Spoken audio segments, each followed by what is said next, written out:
जब भी हम किसी बिजनेस में इन्वेस्ट करने का सोचते हैं तो कंपनी के फाइनेंशियल पैरामीटर्स जो होते हैं वो हमारे माइंड में क्लिक होते हैं। कंपनी के फाइनेंशियल स्टेटमेंट से लेकर एनुअल रिपोर्ट, कंपनी के मार्केट कैपिटलाइजेशन से लेकर अर्निंग पर शेयर, ये सारी फाइनेंशियल इंफॉर्मेशन हमारी डिसीजन मेकिंग प्रोसेस में शामिल होती है। इसके बेसिस पर हम कंपनी का वैल्यूएशन और कंपनी की फ्यूचर परफॉर्मेंस का अंदाज़ा लगाते हैं।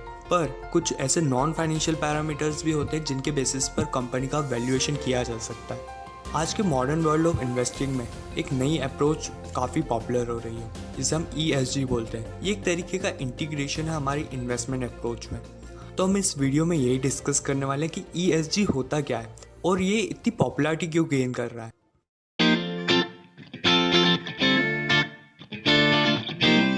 ESG स्टैंड करता है environmental, social and corporate governance के लिए। हम इसे एक स्टैंडर्ड की तरह भी समझ सकते हैं। अगर कंपनी इन स्टैंडर्ड्स को फुलफिल करती है तो हम कह सकते हैं कि कंपनी का बिजनेस ESG से इंटीग्रेटेड है या कंपनी का स्टॉक ESG स्टॉक। तो ये हम कैसे पता लगा सकते हैं कि कंपनी का बिजनेस ESG बिजनेस है या कंपनी का स्टॉक ESG स्टॉक है? क्योंकि हमें पता है कि स्टॉक एक्सचेंज पर काफ़ी कंपनियां जो लिस्टेड है, इसलिए हमें एक सिंपल सा काम करना होगा। हमें कंपनी की वेबसाइट पर जाना होगा और वहाँ देखना पड़ेगा कि कंपनी ESG रिपोर्ट इशू करती है कि नहीं। अगर कंपनी ESG रिपोर्ट इशू करती है तो उसके बेसिस पर हम ये पता लगा सकते हैं कि कंपनी ESG के बेसिस पर कहाँ स्टैंड करती है। अब ये तो हो गया ESG होता क्या है, पर ये इतनी पॉपुलैरिटी क्यों गेन कर रहा है, इसे हम डिस्कस कर सकते हैं एक फैक्टर को डिस्कस करके, ESG के एनवायरमेंटल को। लेट्स सी, रिसेंटली एक न्यूज़ आई थी, international panel on climate control ने एक रिपोर्ट इशू करी थी।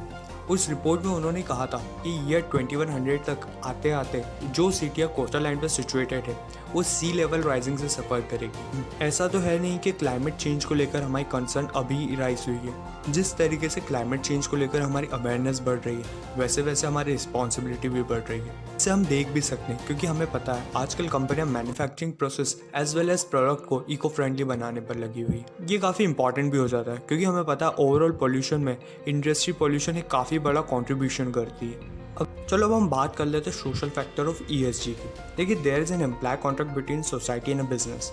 एक बिजनेस तभी बिजनेस कर पाता है जब उसका प्रोडक्ट या सर्विस सेल होती है। इसी से कंपनी या बिजनेस को प्रॉफिट और सोसाइटी को प्रोडक्ट बेनिफिट मिलता है। अब सोसाइटी कंसिस्ट ऑफ कस्टमर, तो ये बहुत इंपॉर्टेंट हो जाता है कि कंपनी अपना सोशल रिलेशनशिप मेंटेन करे कस्टमर के साथ, क्योंकि कंपनी या बिजनेस के लिए केवल कस्टमर सोर्स ऑफ रेवेन्यू नहीं होना चाहिए। यहाँ हमें सबसे अच्छा एग्जांपल मिलता है फेसबुक का। जुलाई 24 2019 को फेडरल ट्रेड कमीशन ने फेसबुक पर हिस्ट्री की सबसे बड़ी पेनल्टी इम्पोज करी थी, $5 बिलियन की। तो इतनी बड़ी पेनल्टी इम्पोज करने की वजह क्या थी? देखिए, फेसबुक की बात करते हैं हम तो हम फेसबुक एक टेक जायंट है, वहाँ पर बिलियंस ऑफ यूज़र का डाटा है। अगर फेसबुक उसका मिसयूज़ करता है, जो इम्पैक्ट होगा कस्टमर्स पर उतना ही बड़ा होगा। तो सोशल फैक्टर का मेन फोकस यही है कि बिजनेस या कंपनी जो पर्सपेक्टिव कस्टमर रिलेटेड वो केवल सोर्स ऑफ रेवेन्यू तक ना हो, उससे भी ज़्यादा एक ब्रॉडर पर्सपेक्टिव डेवलप हो।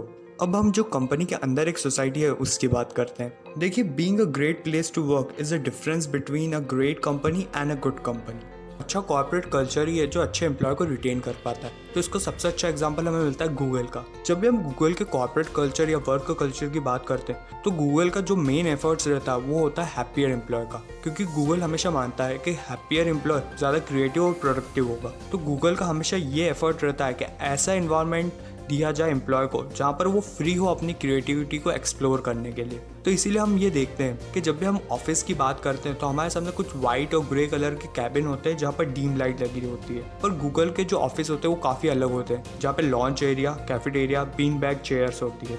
अगर हम गूगल के वर्क कल्चर को लेकर और बात करें तो गूगल का हमेशा फोकस होता है कॉन्स्टेंट इनोवेशन का।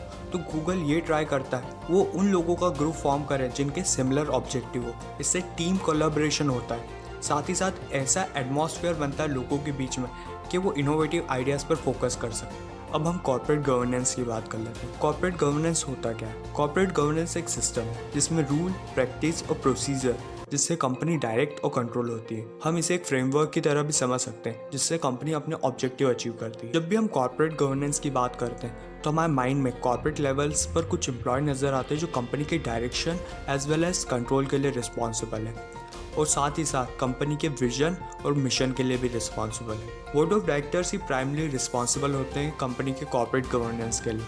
और ये काफ़ी इंपॉर्टेंट है कि बोर्ड ऑफ डायरेक्टर्स के बीच में कन्फ्लिक्ट ना हो कंपनी की विजन को लेकर। अगर हम कॉर्पोरेट गवर्नेंस की एग्जाम्पल की बात करें तो इंडियन कंपनी जैसे Hindustan Unilever, SDFC, Infosys continuously best corporate governance का एग्जाम्पल बने।